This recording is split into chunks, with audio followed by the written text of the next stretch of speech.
Hello, BookTube.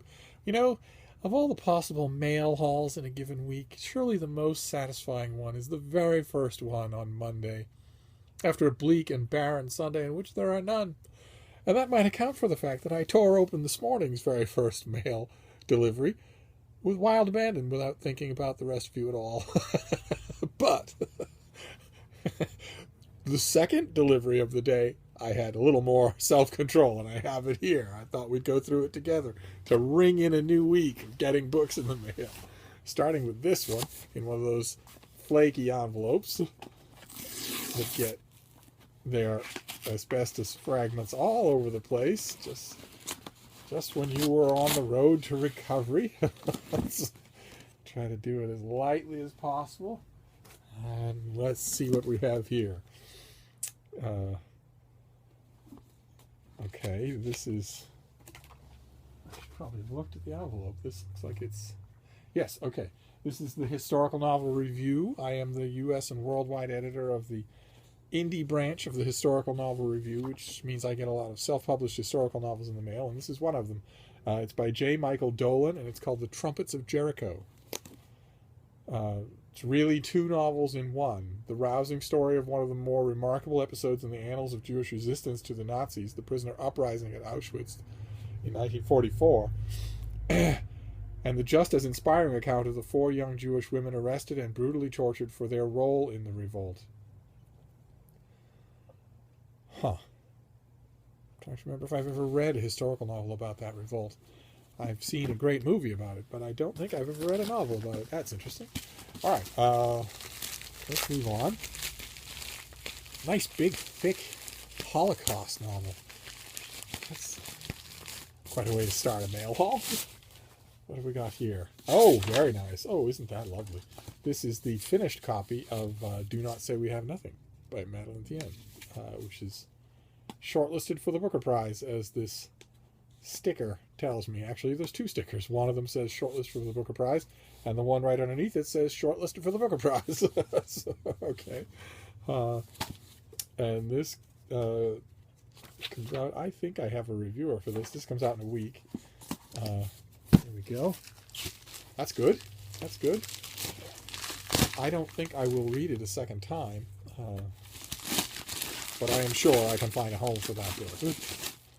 Yes. Oh, very nice. Very nice. Okay, this is Vanity Fair's Writers on Writing. I think we saw the ARC of this, and this is the finished copy. Very nice. It's a paperback, and I think it comes out in mid-October as well. Late October, the 25th of October. I've already read it, and now I have a second copy, and to give away, to mail away. It's very good. There's lots of good stuff in here. Also stuff that's been reprinted many times. And the pride of place goes to Christopher Hitchens, who is in this not once, not twice, but 3 times.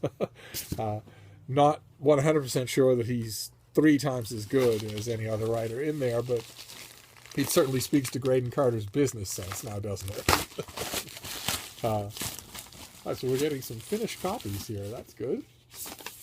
What is this? Oh, okay. Okay. This is Dave Barry, best period state period ever. It's his defense of the indefensible state of Florida. Very nice. Yeah, I didn't request this, but it comes out in early September. Okay. If any of you are from Florida, be sure to let me know. I'm not, and I can confidently say now that I will never go back. All right, so looks like finished copies of the order of the day here. Let's see what the next one is. Yep, another finished copy. This is another one for late October. This is The Battle for Syria by Christopher Phillips. I read the ARC that I got and found it excellent. Thought it was very, very good. Tough reading, but I knew it. I had a feeling. See, one of the things about getting finished copies in the mail is that I finally get to see what the author looks like. I had a feeling when I was reading this book that this author was young, and he is. He's very young. Let's see if we can get a nice close-up of his pretty face. There we go. All the good ways. Young in all the good ways. It wasn't a callow book at all. It was just, I got that sense that you get. And then we'll move on from there. This certainly feels like another finished copy. That's good, though. That's the finished copies are usually prettier than the review copies, and they give me a little leeway for sending things to you people, especially if it's a book I want to keep. Oh, no, this is not a finished copy. This is an advanced copy, something that was out in February. This is called Blood and Fears. It's about the U.S. Air Force, the U.S. 8th Air Force. If I remember correctly, I already got an ARC of this and showed it on this channel. Did I not? I thought I did. Huh. I'll have to check. I admit, after a while, the books blur. After a while and after 200 videos. All right, what have we got now? What is this? Oh, very nice. Another thing I did not request, but this I will definitely read right away. Haters. Harassment, Abuse, and Violence Online by Bailey Poland. We have any kind of pub information? No, we don't. I have a sales receipt, but nothing else. University of Nebraska Press. All right, well, I'll find out. I'll find out when this comes out. This is a finished copy, so it's interesting. Okay. Oh, here we go. Here we go. This is coming out in November. Okay, that's fascinating. What have we got here? Cyber sexism is rampant and can exact an astonishingly high cost. In some cases, the final result is suicide. Bullying, stalking, and trolling are just the beginning. Extreme examples such as Gamergate get publicized, but otherwise, online abuse of women is largely underreported. Haters combines a history of online sexism with suggestions for solutions. Okay, so the title is a misnomer. This is not about harassment, abuse, and violence online. This is about harassment, abuse, and violence towards women online. So the title makes exactly 50% more claims for what the book is about than it really is about. I don't know why that would be, but it doesn't matter. The subject is still incredibly interesting. And will only get more so. Those of you who are under the age of 20 who are watching this video, this is the world you live in. Seems strange and weird to me, but it's what you're going to have to deal with, and who knows what other ramifications. Books like that, I just eat them up. And maybe there'll be a companion volume down the line on men who get hounded out of their jobs and hounded out of their livelihoods online.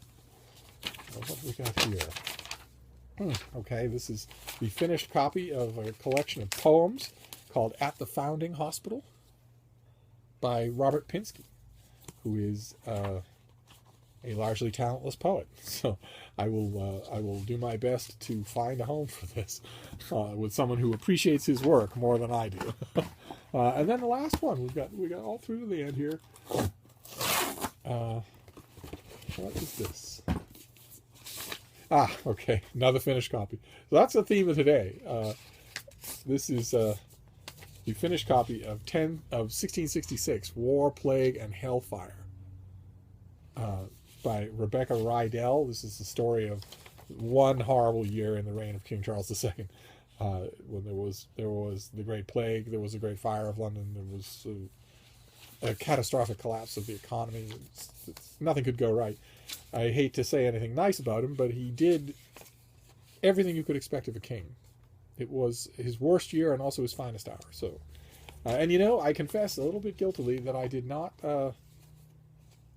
read, as entertaining, as enticing as the subject is for me. I didn't read the ARC when I got it, so I will definitely read this. And there you have it, sort of a second chance book haul. All these finished copies of stuff we've seen before, but extra sweet on a Monday. So I'm going to dig in and enjoy myself. I'll see you soon, Book 2. Thank you.